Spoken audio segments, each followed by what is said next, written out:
মাদারীপুরের কালকিনিতে একটি মাধ্যমিক বিদ্যালয়ে দুর্নীতির অভিযোগে অভিযান পরিচালনা করেছে দুর্নীতি দমন কমিশন। বুধবার সকালে উপজেলার রমজানপুর ইউনিয়নের উত্তর রমজানপুর মাধ্যমিক বিদ্যালয়ে এই অভিযান চালানো হয়। বিস্তারিত থাকছে আশরাফুর রহমান হাকিমের প্রতিবেদনে। স্থানীয় সূত্র ও দুদকের তথ্য অনুযায়ী জানা গেছে, বিদ্যালয়টিতে চতুর্থ শ্রেণীর কর্মচারী নিয়োগে ঘুষ লেনদেনের মাধ্যমে অনিয়ম করা হয়েছে।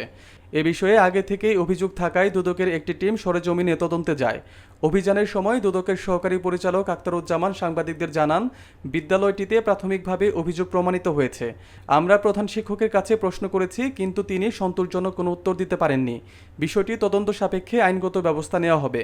অভিযান চলাকালে স্থানীয় গণ্যমান্য ব্যক্তি, শিক্ষক এবং বিভিন্ন গণমাধ্যমের সাংবাদিকরা উপস্থিত ছিলেন। ঘটনাটি নিয়ে এলাকায় ব্যাপক আলোচনা সৃষ্টি হয়েছে। দুদক কর্মকর্তারা জানান, শুধু এই একটি অভিযোগ নয়, বিদ্যালয়ে অন্য কোনো অনিয়ম রয়েছে কিনা তাও তদন্ত করে দেখা হবে। শিক্ষা প্রতিষ্ঠানগুলোর স্বচ্ছতা নিশ্চিত করতে অভিযান অব্যাহত থাকবে বলেও জানান তারা।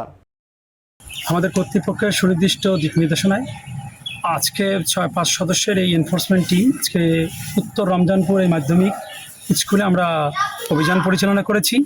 মূলত এখানে 2টি অভিযোগ ছিল। নুরুজ্জামান, যিনি এই যে মার্কশিট, সে অরিজিনালটা আমরা জব্দ করেছি।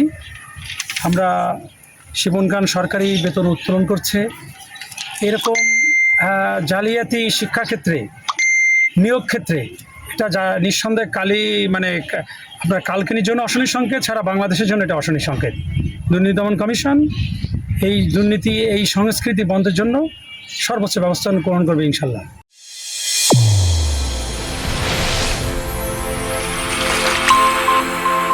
চ্যানেল A1 হৃদয় রেসপন্স।